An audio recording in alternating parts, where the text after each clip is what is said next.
Bom, gente, a gente começa hoje mais um debate, mais uma conversa em torno dos filmes do Olhar de Cinema desse ano. O filme de hoje é o Para Onde Voam as Feiticeiras, com realização de Eliane Café, Carla Café e Beto Amaral. A gente vai fazer uma conversa aqui, na verdade, com várias outras pessoas, participantes, integrantes, né, personagens e atrizes do filme. Tata Lopes e Preta Ferreira. Eu sou Carla Italiano, uma das curadoras e mediadoras aqui do Olhar de Cinema desse ano. Vamos tentar fazer uma conversa mais plural e aberta possível e ver para onde a coisa segue. Bom, na verdade eu vou fazer um comentário bem inicial mesmo, apresentando o filme. Enfim, ele, para quem não assistiu ainda, né, o Para Onde Voam as Feiticeiras acompanha um grupo de artistas e ativistas pelas ruas de São Paulo, em diferentes intervenções, né? E nesse processo vai expondo como alguns preconceitos muito antigos, né, como raciais e de gênero, continuam totalmente enraizados aí no cotidiano brasileiro. Então, talvez uma primeira pergunta que eu faço a vocês é para cada um falar um pouco do desafio mesmo que foi construir esse filme a várias mãos, né? Trabalhando com esse imprevisível de encontros tão diversos e que encontros que também estavam olhando criticamente para o próprio fazer do filme que estava em andamento. Em suma, como é que foi transformar esse debate coletivo tão rico, tanto entre, né, as três pessoas que assinam a direção do filme efetivamente, quanto com todas as artistas e lideranças que vocês conheceram e trabalharam, e transformar esse encontro em um método de criação. Como é que foi esse desafio para vocês? Quem quiser começar, fique à vontade. Vai aí, É, Lili. tá bom, então vamos lá. Então, na verdade, a ideia do filme nasceu em um tempo de convivência que a gente tinha lá na ocupação 9 de julho, que foi uma ocupação que aconteceu, que hoje está consolidada, né? Que é do MSTC, a Preta que é do movimento também. E na época eu conheci a Tata, que foi um grupo LGBT que foi muito atuante naquele momento. E daí surgiu essa ideia de por que não pensar um filme que tentasse a aliança, vamos dizer, entre diferentes segmentos de luta. Aí, conversando com a Carla, minha irmã, né, a Carla Café, que a gente fez o Cambridge, então é uma parceira de vida, de arte, a gente foi evoluindo, encontramos o Beto Amaral também, e aí foi assim um improviso do começo ao fim, que seria impossível de fazer sem a participação das manas, que a gente chama, que são esses 7 protagonistas, que aqui hoje a gente está com as duas, com a Tata e com a Preta. E, para passar a palavra, eu vou só dizer assim, esse filme foi um filme divisor de águas na minha vida, porque realmente eu aprendi muito no processo. Um aprendizado duro, não sempre de flores, de muita, vamos dizer assim, de sentir na pele o quão difícil é a gente construir as alianças e quanto elas são fundamentais, as alianças entre os movimentos de luta, né? Então é isso aí, passando o bastão aí, pessoal. Da minha parte, a gente estava em 2018, né? O Brasil em colapso antes da eleição de 2018, e eu estava com vários projetos de ficção na minha produtora, vi o Hotel Cambridge e enlouqueci com o jeito da Lili e a Carla fazerem cinema e se relacionarem com a equipe, com as pessoas que participam e com o filme em si. Então, me aproximei delas, falei, quero trabalhar com vocês, e veio, organicamente, a gente se deu muito bem, veio esse convite para co-dirigir o meu primeiro filme, abandonei tudo que eu estava fazendo, todas as ficções, eu não estava mais conseguindo fazer ficção, porque eu achava que a gente estava num momento que a realidade precisava ser discutida com muita urgência. Então, abandonei tudo e me grudei nelas. E também foi, para mim, a maior experiência da minha vida.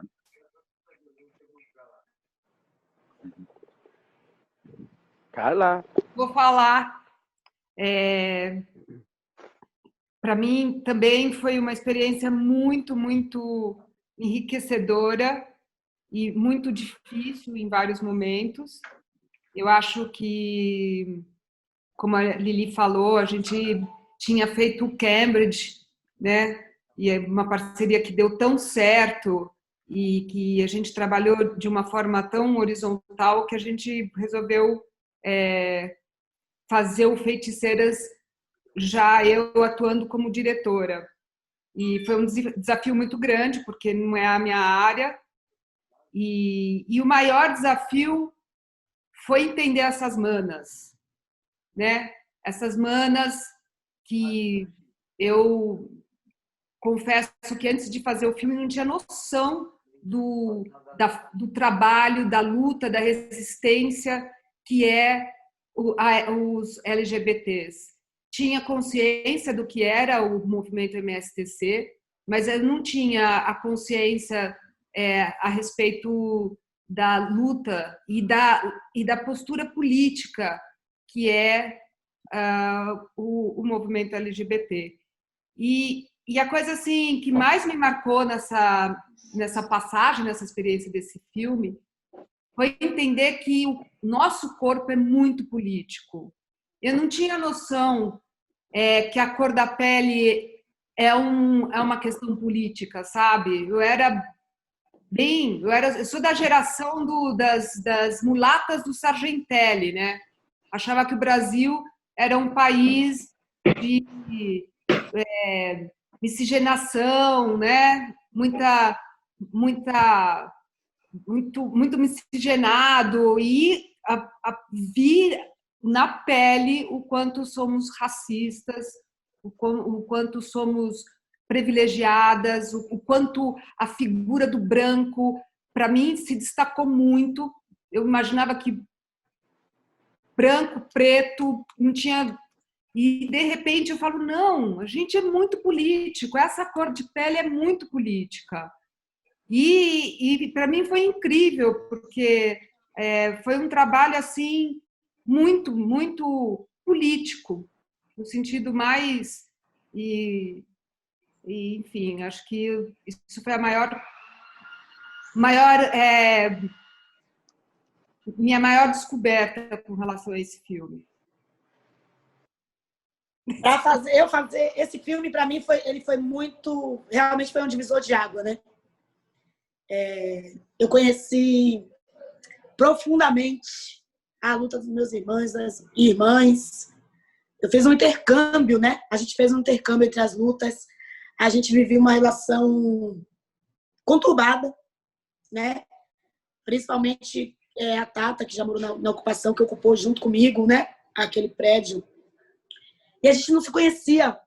A gente não sabia tão profundamente das nossas dores, de quem nós éramos de verdade, até esse filme. Esse filme também foi além de fazer esse intercâmbio por outras lutas, a gente lavou a alma, a gente lavou a roupa suja, a gente tirou as mágoas e as dúvidas que tínhamos entre esses movimentos. E hoje a gente pode dizer que somos irmãs, que a gente é parente, mas reafirmar de uma outra forma. A gente falava isso antes, mas não com tanta convicção. A gente não falava sentindo, vivendo a dor do outro. E hoje eu posso dizer que a gente sente isso. Esse filme me trouxe essa proporção. Sobre saber sobre as questões relacionadas à raça, a gente sempre soube, né? A gente sempre está aí afirmando o racismo, as opressões que a gente vive, a homofobia. Então, esse filme ele também ensinou para as pessoas, para vocês, brancos, não racistas e não homofóbicos, o que é a nossa dor, o que a gente passa na pele no dia a dia e como é difícil ser a gente, porque a gente tem que se reafirmar todo instante para a sociedade para a gente não ser assassinado. A nossa questão sobre a vida não é questão de escolha, é para sobrevivência. Então, a gente se defende, eu e minhas irmãs, a gente pode dizer que a gente tem somos uma pelas outras, porque a gente sabe que o nosso inimigo comum, depois desse filme a gente conseguiu entender que o nosso inimigo não somos nós, né? Que o que faz a gente ser sofrer tudo isso, todos esses tipos de ataque, não somos nós, não está entre nós. Está lá fora, a gente tem que se unir contra eles. Então, a gente hoje faz luta em plural. E esse inimigo tem nome, que é atualmente está representado na figura do Bolsonaro. Satanás. Né? E esse sistema agônico, injusto, que vai fazendo tudo isso. Tata, mãe, a Tata, gente, eu vou fazer uma fofoca. Linda! No grupo, ela é chamada de nossa mãe, porque, apesar dela ser irreverente, uma das pessoas mais inteligentes que eu conheci, ela é agregadora. E isso é difícil. Eu sou mesmo. Aceita. É agregadora. Na hora do conflito, na hora do vamos ver que a coisa vai desandar, ela chega lá e fala, não, vamos junto, vamos agregar. Ai, para, gente. Uhum. Tá. Agora é minha vez de dar opinião, né? Assim, eu reitero tudo que minha irmã Preta disse. Eu assino embaixo, assim, ó. Jamais diria melhor, nunca em outro momento diria melhor do que ela disse. Eu entrei no filme extremamente mesmo sendo ativista, militante, preta, travesti e militante LGBT por moradia, por vida, eu sempre tive meus recortes de proximidades por pessoas, de lutas, de problemas. E entrei no filme com problemas com outras pessoas do elenco, brigando todos os dias com a Lili, aprendendo a entender quem era a Betina. Ei, Betina? Betina só. E eu? Calma, mulher, vai chegar em tu, minha amiga. Aprendendo a entender quem era a Carla nesse rolê todo, que, tipo, próxima da gente o tempo todo, e a gente, quem é essa pessoa? A Preta era uma pessoa que eu falava, por que eu vou conviver com essa mulher todos os dias? E saiu o filme, eu chorando porque eu não ia ver ela no outro dia. E, tipo, disso, a gente virou realmente uma família porque a gente se entendeu e parou a ver, tipo, que o problema não era ela contra eu, era a gente e contra outra pessoa. Não é a gente brigar entre a gente, é se entender, achar o nosso ponto em comum que tem. E, na verdade, a gente é dividido em grupos na luta porque o inimigo divide a gente. Dividir para conquistar. Então, divide eles em grupos, faz eles brigar internamente, que nem briga comigo. Era isso que eu ia dizer mesmo. Mas posso dar uma palavrinha? Porque eu acho que para Carla entender um pouco essa questão toda, foi que, como a Lili contou, né, conheceu a Tata e a luta do grupo do LGBT na ocupação, no 9 de julho, no momento da ocupação. E uma ocupação sempre é uma zona de conflito, é sempre uma zona difícil, né? De estabelecer vínculos, limites, espaços, e com o tempo, essa proximidade entre o movimento LGBT e o movimento MSTC teve rachas. E o filme é que trouxe e reaproximou essas lutas novamente. Então... E o filme mostra a gente quase se grudando. Não só a luta LGBT, Carla, mas eu tenho que adicionar também, muito importante, aproximou o MSTC da luta indígena, né? A Sim. Sônia, que está no filme, começou nesse filme. Sim, a Preta fez um filme, né, Preta, com a Sônia, você não quer falar? Sim, eu fiz. Sim, eu dirigi um clipe, o meu clipe, junto com a Sônia Aramirim, porque eu queria que a Sônia fosse protagonista da sua própria história, que a Sônia contasse sua própria história, porque a gente está cansado de ver nossa história ser contada por outras pessoas. Então, todas as cenas indígenas foram dirigidas por Sônia, do Jaraguá, Sônia Aramirim, porque ela precisa contar a história dela, né? Nós precisamos contar a nossa própria história. Então, a ideia desse clipe, ela remeteu muito isso. O clipe chama-se Minha Carne, justamente por causa da música que eu fiz para o filme, graças ao Beto Amaral. Hoje eu sou compositora. Beto queria que eu reclamasse uma coisa. Sempre foi. Por quê? É maravilhosa a música. Como é essa história? Por quê? Por causa do Beto? Que eu dei um poema da Conceição. O Beto queria que eu reclamasse uma poesia da Conceição, um trecho do livro da Conceição. E eu falei, não, por que eu vou contar vou falar de Conceição se eu posso contar minha própria história. O filme é sobre a gente. O filme é sobre nós. Então eu pensei nessa música, Na Minha Carne, como um pedacinho de cada uma de nós, de cada personagem daquele filme, né? E é a carne mais barata que você deseja. Mistura indígena e quilombola. Eu não estou falando de sexo, não estou falando de gênero. Estou falando de pessoas, das pessoas que são minorizadas. Então, Bethany me inspirou a escrever essa música, que se chama Minha Carne, e que está no filme, e que eu fiz para esse filme, para ser trilha. Mas já tem o Curioso, tá no YouTube, não tá? Tá no YouTube, Sim, o clipe com clipe 50 tudo. mulheres Gente, indígenas. maravilhoso. Maravilhosa essa história. Eu tô, enfim, atravessada por vocês. É muita história ao mesmo tempo e muita criação coletiva mesmo. Enfim, tá no filme e tá em todos os relatos que vocês trazem agora, como de fato foi uma criação a muitas mãos e a muitas mentes, e um encontro muito especial e único mesmo, né? Enfim, já pegando um pouco o gancho do que vocês estavam falando, era uma pergunta que eu tinha para lançar, assim, talvez lançar sem resposta, mas, né, como é que vocês veem? A Preta falou um pouco, Tata também, mas como é que vocês veem, como é que vocês lidaram com essa negociação tão difícil, né?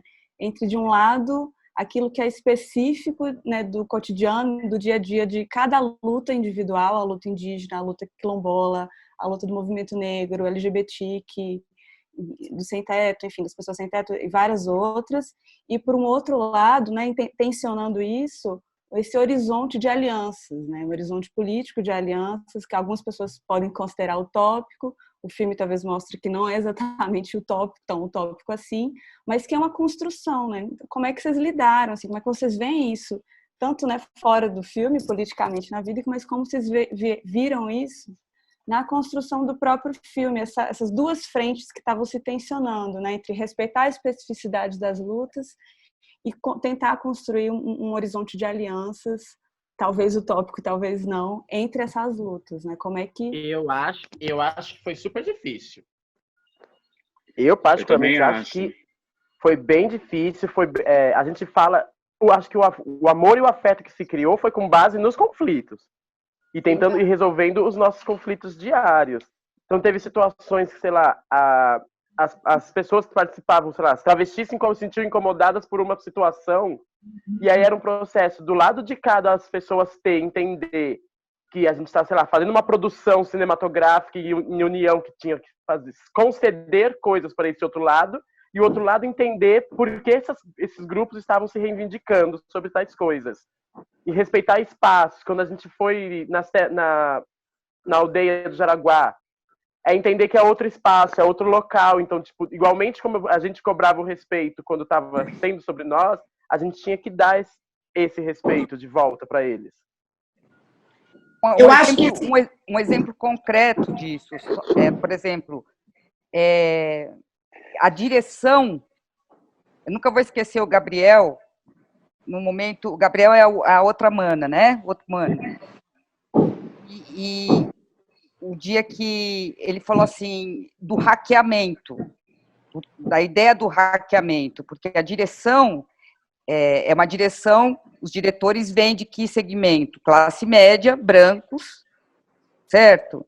E ele dizia assim, aqui mesmo está configurado a trama de classe social, aqui nessa equipe.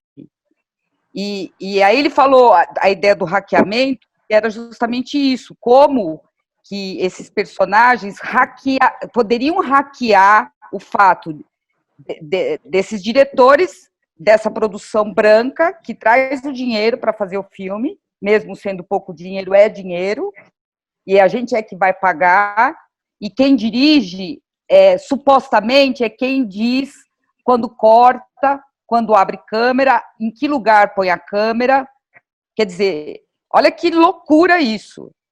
Então, essa percepção muito sutil que desaparece quando você está num set onde essa questão não está no centro, aqui ficou gritante. Ficou muito visível o lugar da direção, um suposto lugar de poder. E quem que ocupa mais a direção no cinema em geral, no sistema no Brasil, por exemplo, a maior parte são brancos e cisgêneros. Então, isso desde isso até a direção, eu mesmo. Imagina eu chegar para esse elenco e falar o travesti, em vez de falar a travesti, lá no início. Parava o 7. Gente, a jurisdição da linguagem, que a gente... Isso que a Preta está falando, né? De como que a gente incorpora um racismo que é invisível, porque está na linguagem, é automático. Aí, dá-lhe pau na Lili. Que está fazendo um filme desse e fala o travesti, você não está entendendo nada. Então, nesse sentido, foi tenso, né? Desculpa, Preta, você ia falar alguma coisa, Preta? Sim, eu tive esse entendimento. Na verdade, eu não estava muito afim de fazer esse filme, né? Eu não me via nesse filme justamente por causa desses conflitos. E eu já vivia um conflito dentro do MSTC, porque ser líder, a gente está falando de pessoas, cuidar de pessoas, e eu ainda ia ter que cuidar de resolver esses conflitos, sabe? Mas aí eu falei, eu tenho que ser profissional, eu vou fazer. E a Judith Butler, ela abriu muito minha mente quando ela fala que é possível isso, fazer lutas juntas, e que a gente não precisa se amar. E aí eu comecei a entender que ali era o meu lugar, sim, que eu tinha que resolver as questões, e que eu tinha que fazer esse filme com as minhas irmãs, e que eu tinha que compreendê-las, e que eu tinha que procurar saber quem eram essas pessoas. E aí tô aí hoje pagando a língua, né? Porque eu amo essa mulher, amo essas pessoas, e vivo sempre. É importante dizer que a gente teve apoio dessas filósofas e pensadoras, né? Da Helena Vieira e da Judith Butler. A gente usou muito o livro Corpos em Alianças e a Política das Ruas, para, enfim, ajudar, e conseguimos que a Judith falasse conosco. E a Helena Vieira está em contato direto com ela, né, Beto? Tá, agora elas fazem palestras juntas, ficaram íntimas. A Helena Vieira, para quem não sabe, é uma grande filósofa trans, maravilhosa, uma das grandes pensadoras hoje no Brasil. E, enfim, tivemos uma honra de estar com ela. E a gente foi para a zona de conflito, além do filme, entre nós, né, mas zona de conflito mesmo, assim. Fomos parar em roda de pastor evangélico, né? A própria rua, que a Carla criou dispositivos maravilhosos para a gente tentar interagir, foi um local de muito conflito também, né? O conflito com a sociedade brasileira, assim. Lembra daquele cara, Tata? Quem? Desculpa. Fala. Aquele cara que apareceu, aquele velho, falando do Getúlio. Ai, que perturbação aquele homem. Eu queria você. Ai, sim, eu lembrei, que ódio que eu passei. Ele falava, o Brasil, quem vai salvar o Brasil é o Getúlio. Aí a Tata falava, mas ele já morreu há mais de um século. Exato. A Preta veio uma mulher com navalha na roda do pastor, né? Não, alicate de unha. Querendo assim, de unha. Ainda agredir a Preta. Imagina, a gente ter que lidar com esse tipo de embate, uma equipe de cinema tendo que lidar com esse tipo de... Roubaram a bicicleta do Mariano. Os produtores queriam matar, viu? As ruas de São Paulo, né? É o incontrolável, o imponderável das ruas, né? Gente, a gente tá meio incontrolável, a mulher, eu cheguei a agredir a mulher também, ela veio pra cima de mim, eu dei na cara dela. Lá quando eu ia voltar pra casa com essa Preta. A Preta, gente, Carla. Tinha que segurar a Preta, porque a Preta... Essa aqui, minha filha, acho que ela nasceu saindo com uma luva de boxe, assim. Ela falou assim pra mim, eu sou da rua, eu falei, aqui é Praça da Sé, eu falei, eu sou da Bela Vista. Você tá falando de rua, também tem nome de rua, minha filha. Que ótimo. Deixa a Mapô falar. Vá, fale. Não, pra você falar. Mapô é você, em Pajubá. É mulher em Pajubá. Porque a gente tem pouco tempo, então, infelizmente, a gente está se encaminhando para o fim, mas eu tenho uma última pergunta, vocês respondem, né, o que tiverem afim, o que quiserem, que é mais em relação à forma do filme mesmo, né? Que ele para mim, passa muito longe do que a gente chamava de fronteira do que é ficção, do que é documentário, né? Com essa grande liberdade de poder convocar procedimentos e trazendo a performance para o centro da coisa mesmo, né? E como essa diversidade de formas, de linguagem está totalmente dialogando com a multiplicidade dos corpos, das corpas, das vivências que vocês estão filmando. Então, talvez uma última pergunta que eu lanço é como é que foi construir essa multiplicidade de linguagem mesmo, mas sem perder de vista aquilo que realmente importa, né? A luta política, enfim, a vivência mesmo real da vida desses corpos e dessas pessoas. Enfim, pensando um pouco a forma do filme mesmo, nessas fronteiras. Quem quiser falar. Vou falar. Eu não vejo esse filme como ficção, porque a gente está falando de nossas vidas, estamos falando dos nossos corpos, né? Tipo, são pessoas, são vidas de pessoas, são movimentos, são lutas, são segmentos que as pessoas dão a vida para não morrer, para justamente não morrer. Então, esse filme não é ficção, gente. Esse filme é baseado em fatos reais mesmo, porque essas pessoas existem, essas lutas existem. No final, depois que acabou as gravações do filme, a gente viveu um momento muito duro, né? Eu fui presa injustamente. É tudo baseado em fatos reais, não é ficção. Sim. E o próprio termo manas, eu acho que quer dizer isso, né? São vocês, manas, quer dizer, vocês não são personagens, são vocês e são vocês interpretando a si mesmas, né? Sim. Carla, o que você ia falar? Dos dispositivos, né? O estúdio, as músicas, isso que vai dando Arara. Eu acho que, assim, foi tudo também no improviso, meio que programado, mas tudo no improviso, porque você ligar a câmera na rua, você não sabe o que vai acontecer, né?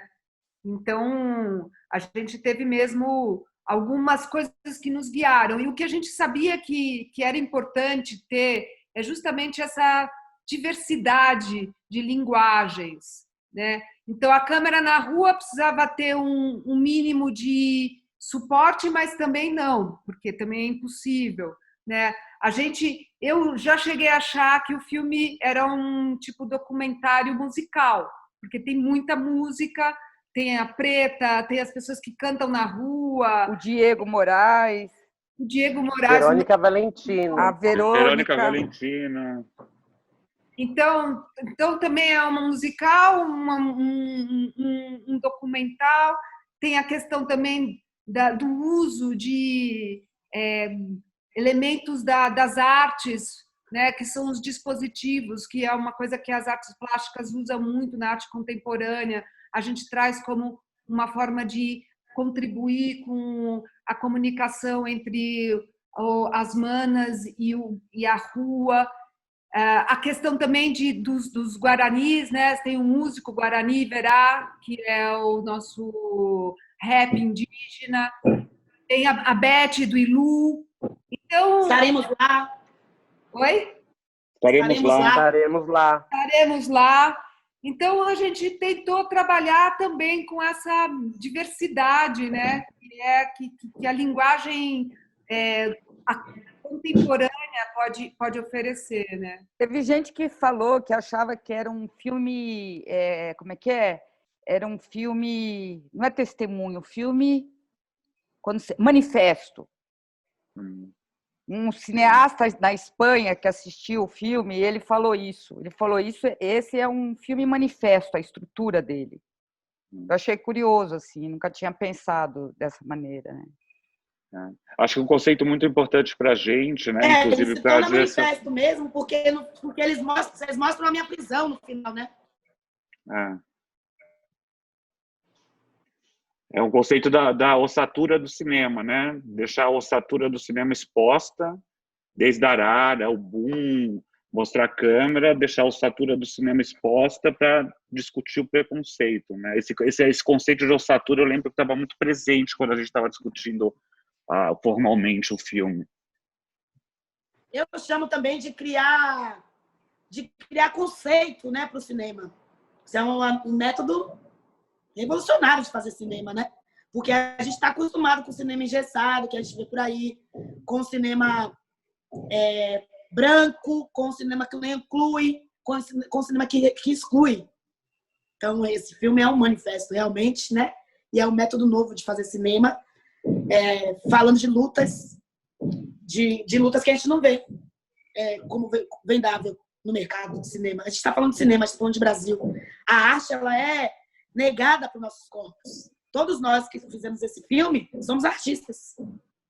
E por um bom tempo tivemos esse acesso à arte negada. Então, eu chamo de um novo jeito de fazer cinema. Nossa, Tá linda! Tá. Fala alguma coisa. Eu não ia falar nada, não. Eu só tá aqui, eu assino embaixo de todo mundo. Na verdade Não é é isso, frescura, viu, infelizmente. Carla? Não é frescura, porque quando ela fala que assina embaixo, é porque ela tá assinando embaixo mesmo. Porque se ela não assinasse. Eu sou bem chata mesmo, mas é que foi tudo bem feito mesmo. Ela Que brinca ótimo. aqui. A Tata, se precisar, ela vem, briga, levanta, sobe nas tamancas e manda bala no verbo. O pior é que, Ai, pior é que é gente. verdade mesmo. Quem quiser isso, quem quiser falar alguma coisa final, infelizmente a gente acabou. Podia ficar aqui mais 2 horas conversando, escutando vocês sobre esse filme, sobre a vida de todo mundo. Mas infelizmente nosso tempo acabou. Então quem quiser falar fazer um comentário final, fica à vontade. Vou fazer um comentário final. Esse filme, ele mostra para as pessoas que é possível fazer lutas juntas, em plural, né? E que a gente não pode caminhar sozinhos. A gente tem que caminhar unidos. Então, quando a gente fala muito sobre isso, o filme é um exemplo para que possamos enxergar todas as lutas como uma só, né? São diversos braços e a minha luta não anula a luta das minhas irmãs. Então, a gente tem que lutar juntas. O filme é pluralidade, ele me remete a isso. É possível Eu acho que o filme mostra que nenhuma subjetividade anula a outra. Então esse é o principal ponto do filme. O resultado final foi a gente aprender a levantar a bandeira da sua subjetividade, mas também entender que a da outra vai estar de pé do seu lado, e ela não vai atrapalhar a sua. E que ela é importante também, né? Independente de você Pra mim, estar de pé precisa da outra. Precisa das outras. E uma coisa que foi possível depois desse filme, uma coisa eu tive muita sorte, né? Porque todo mundo gritou pela minha liberdade, minhas irmãs estavam aqui gritando por mim, né? Então isso foi muito importante, a gente se unir e a gente mostrar que estamos juntas mesmo. Agradeço muito a vocês. Muito obrigada a todo mundo, cada uma de vocês está aqui, aprendi demais. Convido todo mundo que está assistindo a gente para assistir o filme e debater sobre o filme, ler mais e enfim, conversar com as pessoas que fizeram. E é isso, muito obrigada mesmo. Obrigada. Tchau, gente. Obrigado. Beijo! Gente! Beijo. Saudade, Beijo, beijo! gente!